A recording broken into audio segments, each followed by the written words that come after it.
Pessoal, acho que estou bom. Bom dia, pessoal. Obrigada a todos pela presença aqui hoje, tanto quem conseguiu vir presencialmente, como também quem está acompanhando de forma remota. Hoje eu vou apresentar para vocês o trabalho desenvolvido durante o meu doutorado sobre a orientação do professor Fernando, onde a gente organizou a genômica de bactérias com capacidade de metabolizar inseticidas associadas a Spodoptera frugipeira. E assim como também a sua potencial função, seu potencial papel na desintoxicação do hospedeiro. Então, o foco da nossa conversa de hoje vão ser interações que acontecem entre insetos e micro-organismos.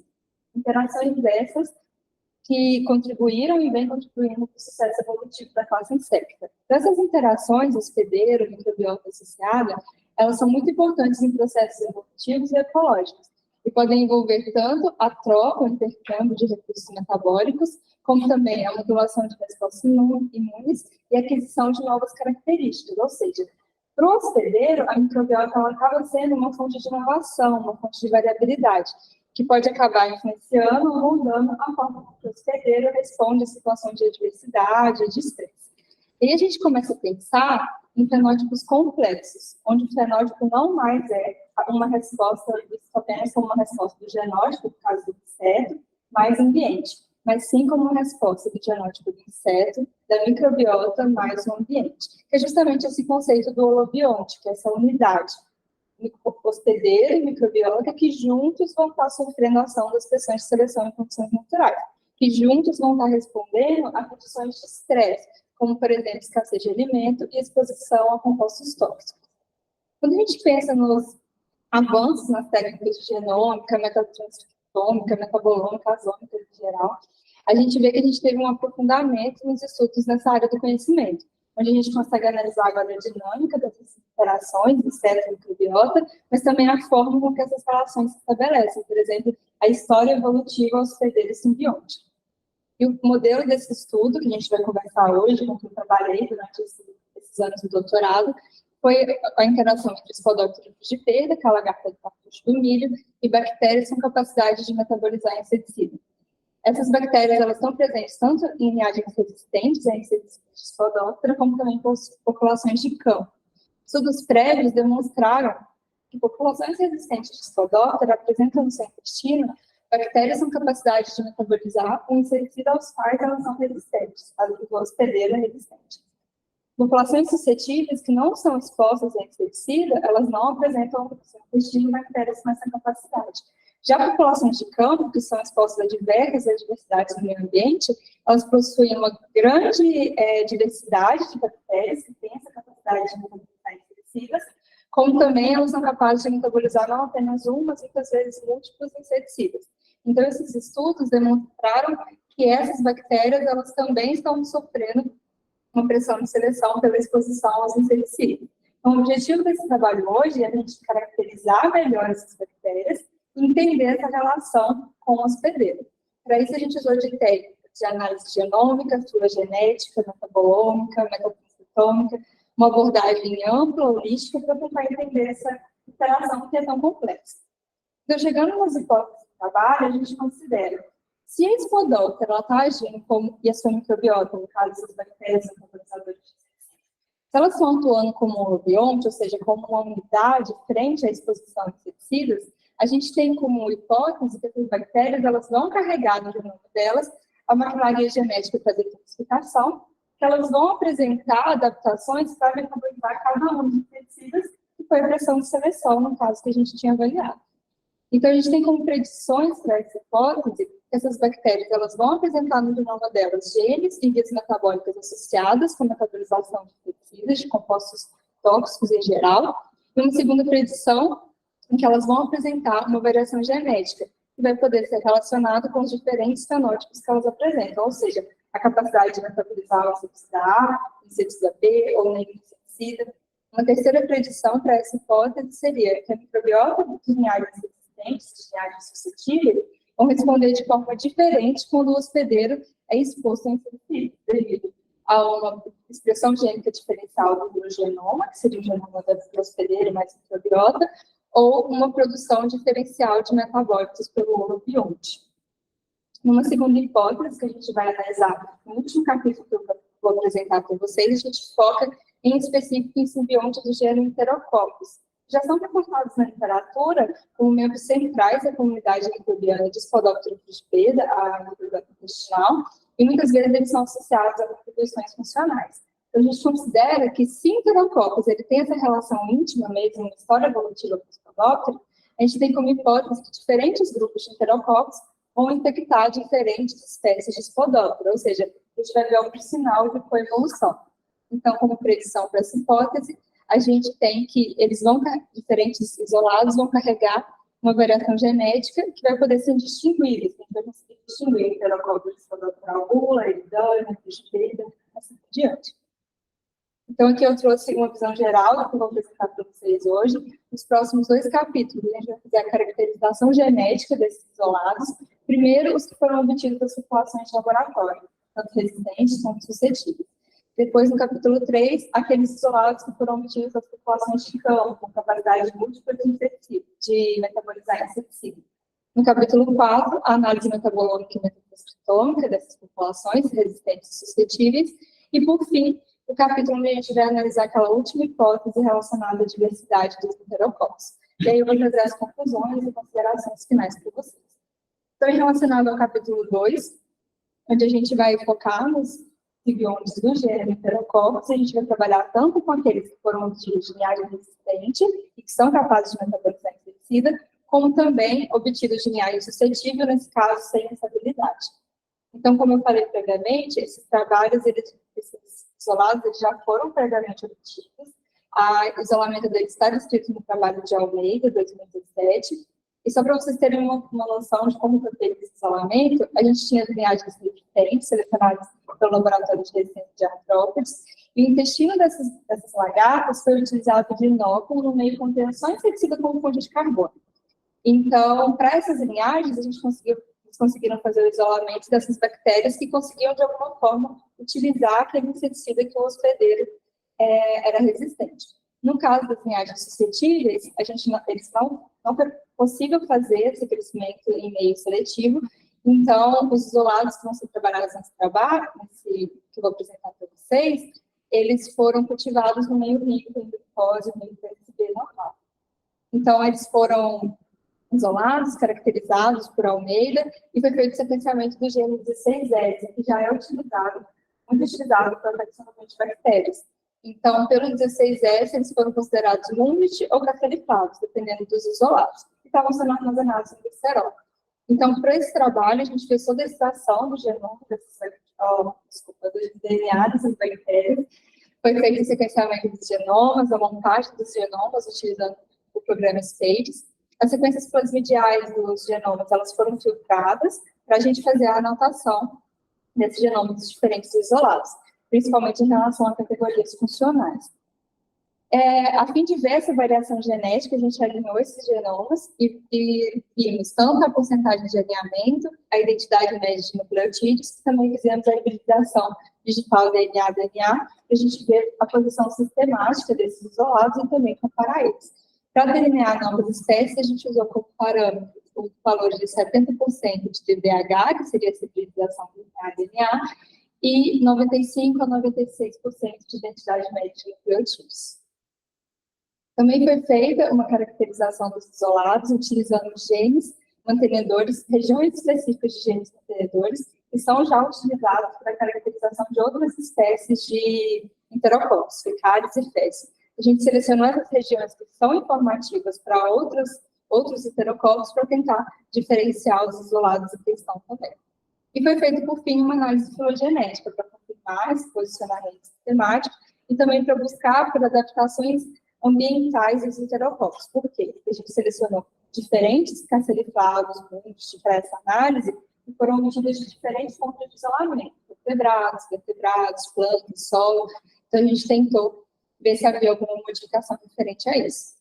Então, em relação aos resultados desse capítulo, a gente conseguiu genomas em torno de 3 a 4 megabases, que era esperado para isolados caracterizados inicialmente como multiespecificado. Genomas praticamente completos, com 99,9% a 100% do tamanho esperado. Foram anotados em torno de 3.000 a 4.000 regiões codantes por genoma, sendo que 66% deles foram atribuídos a alguma função. Dentre as funções, que foram mais anotadas para todos os isolados foram as relacionadas ao metabolismo bacteriano, processamento de proteína, processos energéticos.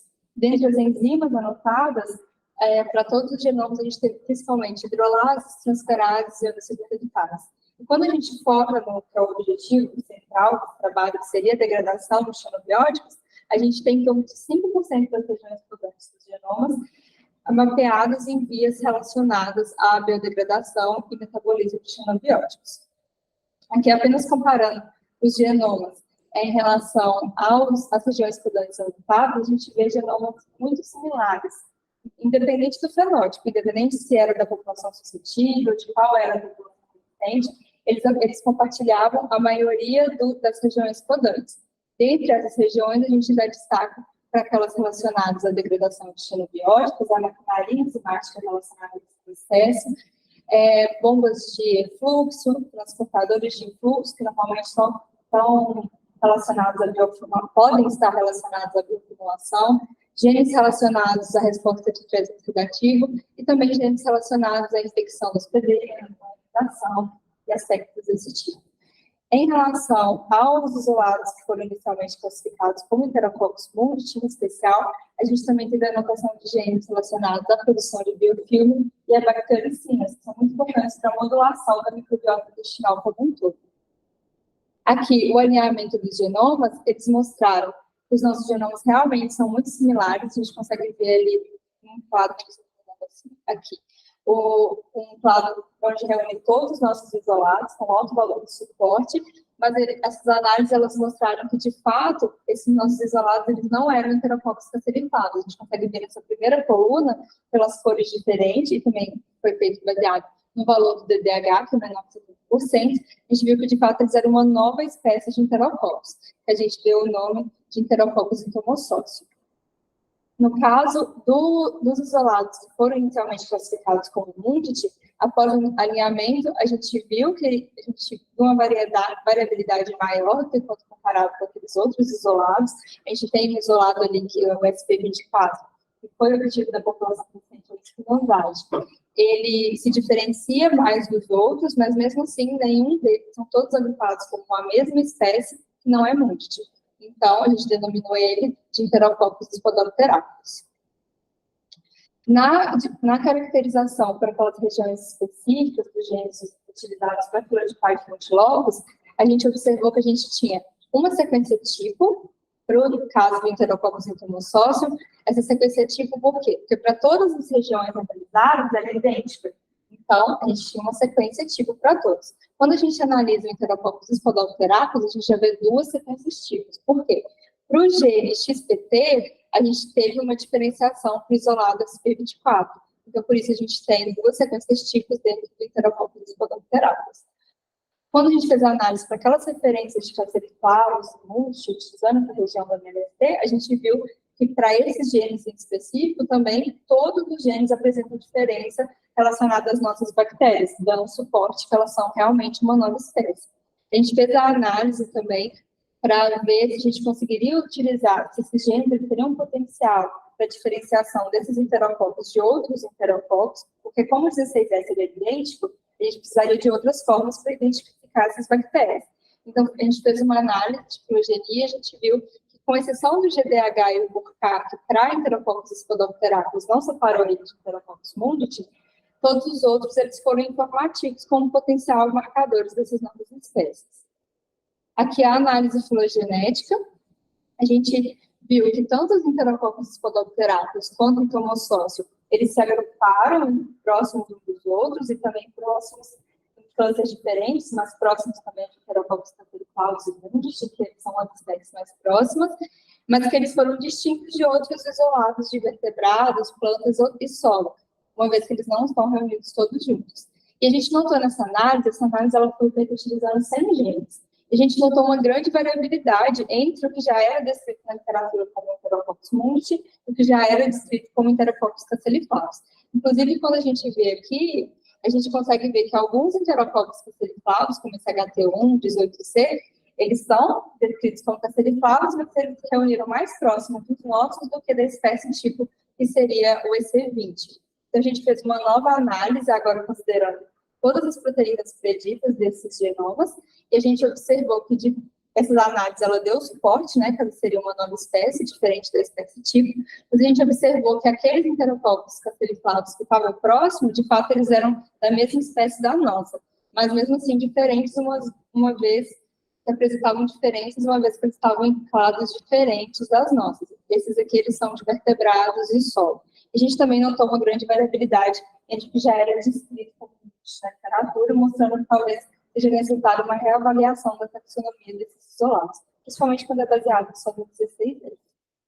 Agora, no próximo capítulo, eu vou apresentar para vocês o resultado dos isolados obtidos das populações de campos.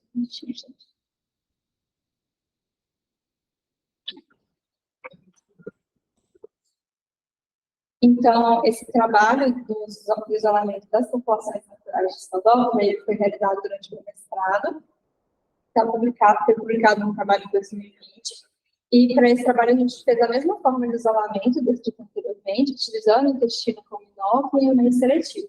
Só que aqui a gente coletou populações naturais de 5 regiões diferentes do Brasil: Minas Gerais, São Paulo, Paraná, Santa Catarina e Goiás. E a gente notou que essas bactérias, no caso, a Campylobacter pseudomonas japonica, que foi classificado via 16S, elas são presentes em todas as populações, e elas apresentavam um potencial diferente de metabolizar inseticida de acordo com o local onde foram coletadas. Dependendo do local, elas eram capazes de metabolizar um deles, de vez em quando era 2, 3 inseticidas, então a gente tinha essa variabilidade, que isso é bem interessante, inclusive fazer a caracterização dessas bactérias. Então, aqui, primeiro a gente fez a fenotipagem dessas bactérias, tanto de acordo com a suscetibilidade a antibióticos. Nesse caso, a gente usou essa técnica de onde a gente tem a bactéria e a gente tem vários antibióticos, esses disquinhos de antibióticos. Então, a gente analisa esse halo aqui de inibição, ou seja, se não está crescendo ao redor, quanto maior o halo, mais suscetível a bactéria é aquele antibiótico em específico. Também foi feita a análise de metabolismo de carboidratos, que também foi utilizado no teste comercial, onde a gente tem 49 carboidratos diferentes nesses tubinhos. A gente inocula a bactéria, e quando há mudança de cor, é porque ela é capaz de metabolizar aquele carboidrato em específico. Então, a gente fez, para essa questão da fenotipagem, uma análise comparativa do PCA, onde a gente levou em consideração a capacidade desses isolados de metabolizar cada um dos inseticidas testados durante o isolamento, a capacidade de metabolizar cada um dos carboidratos testados e também a suscetibilidade dele a cada um dos antibióticos. Então, foi feita a análise PCA baseada nessas variáveis. Ai, meu Deus.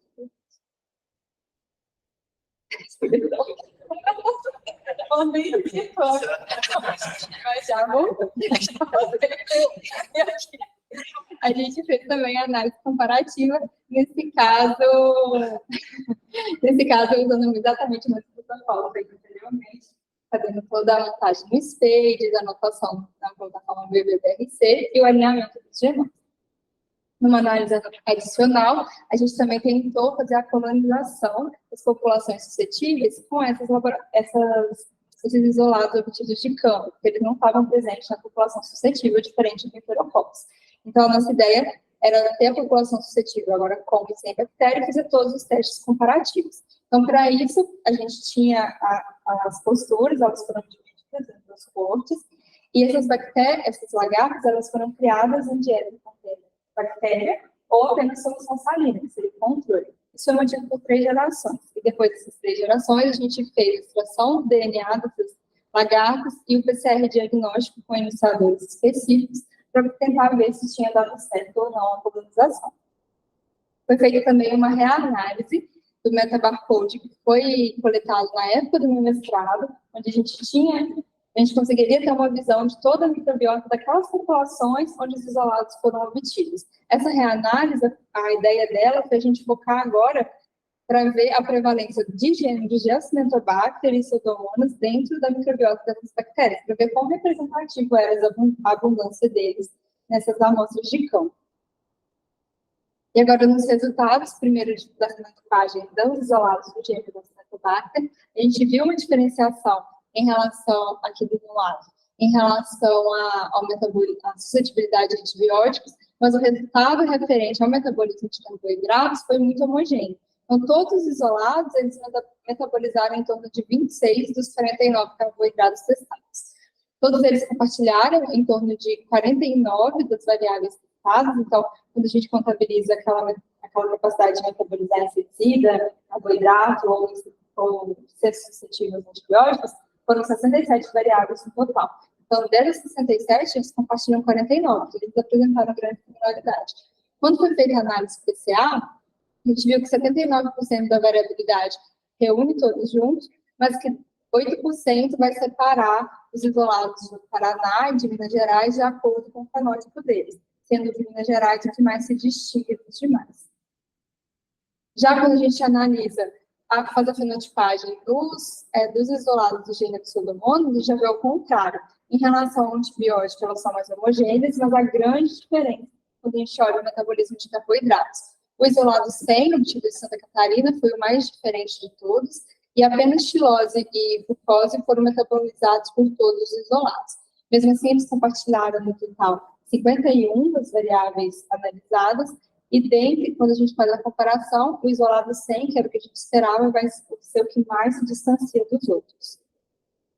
A notação dos genomas, ela mostrou também genomas dentro do esperado, com em torno de 3 megabases para os genomas do gênero Acinetobacter, em torno de 6 megabases para o gênero Pseudomonas, com em torno de 98, 99, 100% tamanho esperado, dependendo do isolado em questão. Para os isolados do gênero Acinetobacter, a gente teve em torno de 3 mil regiões codantes anotadas, 66% delas sendo atribuídas a uma função. Enquanto do gênero Pseudomonas, a gente teve em torno de 6 mil CDS anotados, com 75%, 80% deles atribuídos a uma função. Para todos, os CDS relacionados ao metabolismo bacteriano foram os que estavam mais representados ali nos genomas das bactérias. Relacionados à biodegradação e metabolismo de xenobióticos, a gente tem em torno de 12% a 14% do que foi anotado, mapeado em vias metabólicas com essa função, que tem ali como exemplo vias relacionadas à degradação de compostos cíclicos, metabolismo de xenobióticos pelos clopron P450 e degradação do herbicida atrazina. Quando a gente compara as bactérias do gênero Acinetobacter em referência ao que foi anotado, a gente vê uma grande parte das regiões presentes em todos os isolados, a gente já consegue ver uma variabilidade maior do que aqueles isolados de laboratório. Quando a gente compara para as bactérias do gênero Pseudomonas, a gente vê uma variação ainda maior.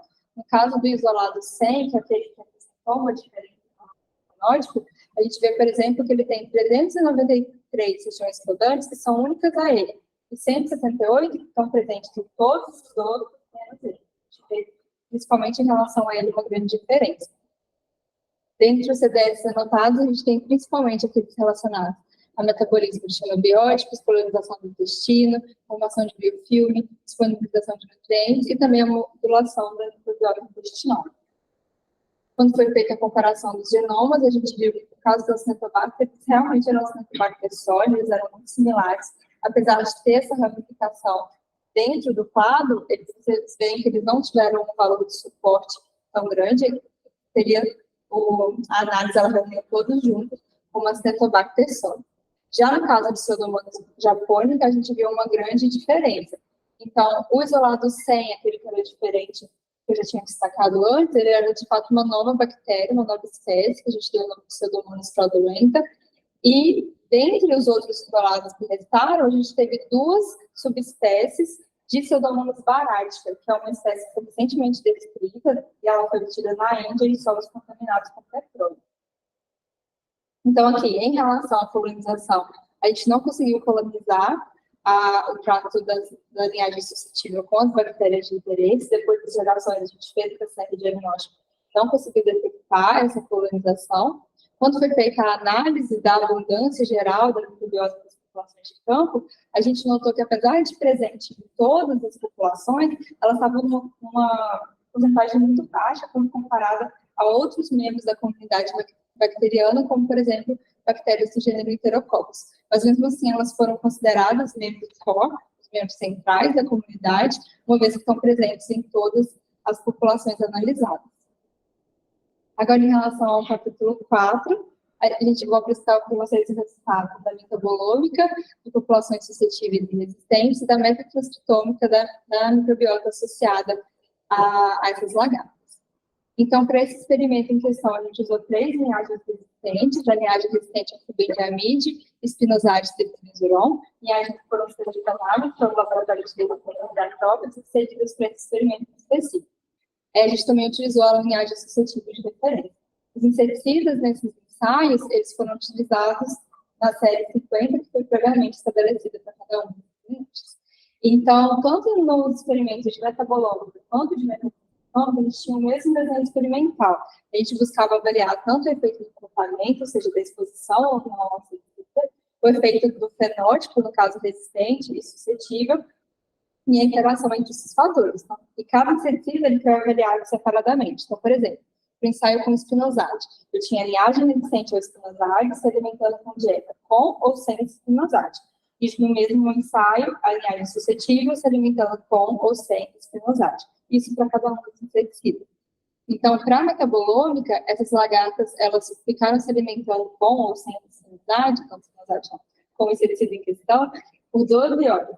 E depois dessas 12 horas foi feita a coleta, ou de lagartas inteiras, ou de intestino. Essas amostras, elas foram congeladas, no nitrogênio líquido, nenhum metabólito. A gente tinha 6 repetições, cada uma contendo 10 lagartas, ou 10 intestinos obtidos de 10 lagartas. E foi feita toda a extração de metabólitos, derivatização e a análise do sistema GC-TOF-MS. O processamento de dados foi realizado utilizando os programas Chromatoph e os metabólitos identificados baseados na biblioteca NIST. Então, todas as análises restantes, elas foram feitas no metaboanalístico, onde a gente analisou justamente o efeito de tratamento fenótipo ou a interação entre os fatores. No caso da metatranscriptômica, o desenho experimental foi o mesmo, mas em vez de se alimentar por 12 horas, as lagartas se alimentaram por 2 horas. E a amostra coletada aqui foi o conteúdo intestinal, uma vez que o foco nosso era a microbiota associada a esses lagartos. Então, esse conteúdo intestinal ele foi coletado, a gente tinha para esses experimentos 3 replicatas, cada uma contendo o conteúdo intestinal de 5 lagartas. Foi feita a extração da RNA total, a gente viu a qualidade, a integridade do RNA, e também foi feito o enriquecimento da RNA mensageira bacteriana, para tentar diminuir um pouco a interferência de transcrito do hospedeiro. O RNA ele foi sequenciado na plataforma Illumina e o transcriptoma foi montado, o transcriptoma de novo foi montado utilizando o programa Trinity e anotado com o Diamond e o BlastGo. Depois da anotação, a gente fez um filtro onde a gente só manteve na análise os transcritos referentes a procariotos, bactérias ou arqueia, vírus, microsporídeo ou fungo, uma vez que esse era o foco da nossa pergunta principal. E, dentre esses transcritos de genes que foram filtrados, a gente fez tanto a contagem no R100, quanto a expressão gênica diferencial, utilizando o programa IDEM. Então, para ele também foi analisado o efeito do tratamento, fenótipo e interação entre fatores. Aqui os resultados da metabolômica foram identificados em torno de 181 metabólitos nos ensaios avaliados, 111 deles presentes tanto em lagartas quanto em intestino, 44 apenas em lagartas e 26 apenas em intestino. Dentre os metabólitos identificados, a maioria foi identificada como aminoácido, monossacarídeo ou ácido graxo. Aqui a gente tem uma visão geral dos resultados, a gente vê que o que mais dividiu as nossas amostras, no caso, a resposta que a gente obteve foi o tipo da amostra, se era larva ou se era intestino. Quando a gente analisa dentro delas, por exemplo, a larva, a gente consegue ver um padrão, principalmente quando a gente observa o flubendiamide e o tetramesuron, onde as amostras com fenótipo resistente, elas se agrupam independente do tratamento com inseticida. Já no fenótipo suscetível, a gente consegue ver essa distinção quando as lagartas são tratadas ou não com esses compostos.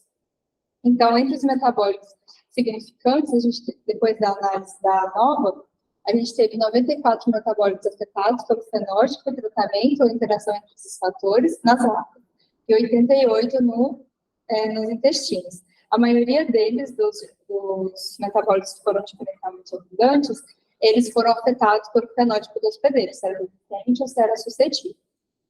E eles, muitas vezes, podiam ser relacionados a mecanismos de resposta de estresse, principalmente, né, quando era o fenótipo suscetível, que estava sendo exposto a inseticida, a gente viu metabólitos relacionados à resposta de estresse nesses casos, relacionados ao metabolismo energético e detoxificação de xenobióticos. Tanto, trazendo só um exemplo para vocês, a gente consegue ver aqui nesses clusters que aqui seriam as resistentes e aqui as suscetíveis. Então, a gente consegue ver esse bloco, onde a gente vê que a maioria das diferenças está relacionada justamente ao fenótipo, se é resistente ou se é suscetível. Aqui eu trouxe alguns exemplos para vocês, para cada um dos ensaios. Então, por exemplo, aqui no flubendiamide, também foi observado no espinoside, a gente teve uma diferença, uma regulação positiva de metabólitos associados ao ciclo do glioxalato, que está relacionado a defesa de estresse bacteriano, patogênese e homeostase de glicose, tanto nas populações nos ensaios com flubendiamide quanto espinoside. Quando a gente vai para o ensaio com espinoside, novamente, a gente vê essa diferença principalmente no fenótipo, quando é no suscetível um efeito maior no tratamento com inseticida, e a gente vê, por exemplo, aqui, metabólicos relacionados à detoxificação, como a gente tem aqui o ácido piroclotâmico, que é um precursor da glutationa, e no caso do perflubenzuron, também metabólicos relacionados à resposta ao estresse. Como a gente consegue ver aqui, seria suscetível tratada, a gente vê que tem uma abundância maior de metabólicos relacionados a essa função. Em relação ao metatranscriptoma, a gente conseguiu um genoma com metatranscriptoma foi em torno de 159 mil transcritos, 110 mil genes. Após a anotação, a gente teve em torno de 75 mil transcritos e 36 mil genes anotados. E após o filtro, isso reduziu para 5 mil transcritos em torno de 3.718 genes, que foram associados a fungo, bactéria, microsporídea ou vírus. A gente manteve esse filtro por seu objetivo, então todas as análises subsequentes foram utilizadas desses transcritos e genes. Aqui, só para vocês terem uma noção da proporção de cada grupo de micro-organismos, então a gente teve 57% atribuído a microsporídea, 31% a bactérias, principalmente proteobactérias, 9% associado a fungo e 3% a viroses. Aqui o resultado do flubendiamide, a gente vê que 32% da variação observada, ela separa o fenótipo resistente do suscetível. Em torno de 15% na suscetível, ela agrupa os círculos, que são o controle, e aqui embaixo o triângulo seria o tratamento com inseticida. Então, a gente vê essa separação na suscetível, não vê na resistente. Quando a gente olha os transcritos que foram mais abundantes, tiveram maior atividade ali dentro da comunidade microbiana, para o ensaio da flubendiamide, a gente viu principalmente transcritos de bactéria e viroses. Aí, quando a gente faz a análise dos genes diferencialmente expressos, aí a gente vê que 19 foram regulados positivamente e 3 negativamente no intestino, das larvas resistentes à flubendiamide, e dentre aqueles diferencialmente expressos, a grande maioria estava associada a vírus. Para o espinoside, 77% da variação, ela separa de acordo com o fenótipo. A gente vê que praticamente não há diferença ali na suscetível, se foi tratado ou não. E a gente vê que dentro do que foi mais ativo na microbiota, principalmente microsporídea. A gente tem dos 50 ali representados na figura, 40 são referentes à microsporídea. A análise diferencial de genes mostrou 604 genes diferencialmente expressos, todos afetados pelo fenótipo, no caso, mais ativos do fenótipo resistente, e desses, 558 foram atribuídos à microsporídea.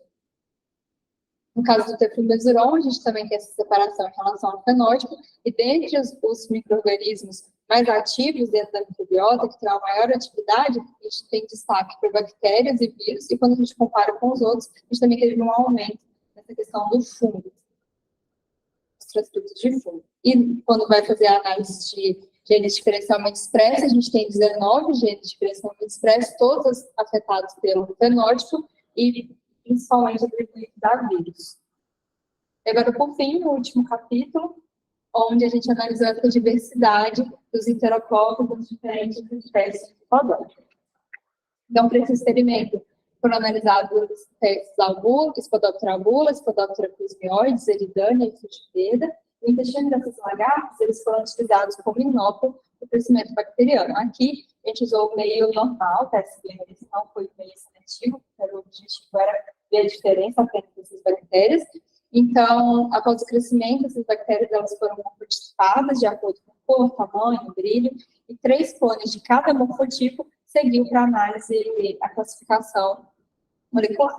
Então, após o isolamento, a gente conseguiu um morfotipo de cada uma das lagartas, e depois que foi feita toda a extração, esse sequenciamento de sangue, a gente viu que tanto ao Buller da frigipeda, esse filotipo que foi isolado, ele era classificado como Enterococcus mundici, e no caso da Spodoptera plasmioides, o filotipo obtido foi classificado como Enterococcus castelliflavus. Então, a gente fez o sequenciamento do genoma dele igual, retratado anteriormente, anotação e alinhamento desses genomas também.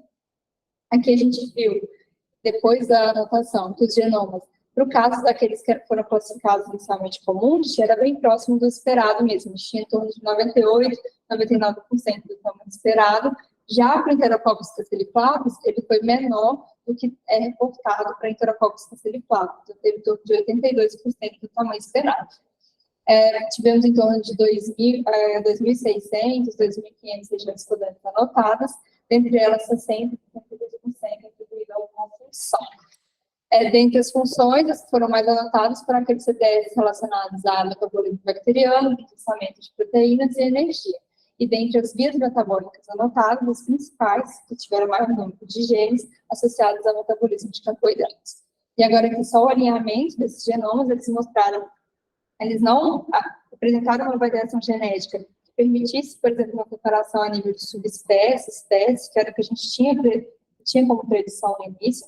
Então, eles foram classificados como Enterococcus spodopteracus e Enterococcus entomossócio, que foram identificados ali no primeiro capítulo, mas eles não apresentavam essa variação genética associada à espécie do hospedeiro. Então, aqui como conclusões, primeiro relacionado àquela primeira predição sobre a presença dos genes, então, sim, esses isolados, eles apresentam genes e vias metabólicas associados à degradação de xenobióticos, assim como a maquinaria molecular, que poderia estar participando da metabolização de compostos tóxicos. No caso da segunda predição, a gente não viu essa variabilidade genética de acordo com o fenótipo, porque a gente teve genomas muito similares. Dentre os isolados analisados, aqueles que tiveram a maior variabilidade foram os obtidos no campo, classificados inicialmente como Pseudomonas japonica, uma vez que a gente encontrou uma nova espécie e 2 subespécies dentro daquele grupo que inicialmente foi classificado todo como Pseudomonas japonica, que tinha 16, o gene 16S idêntico.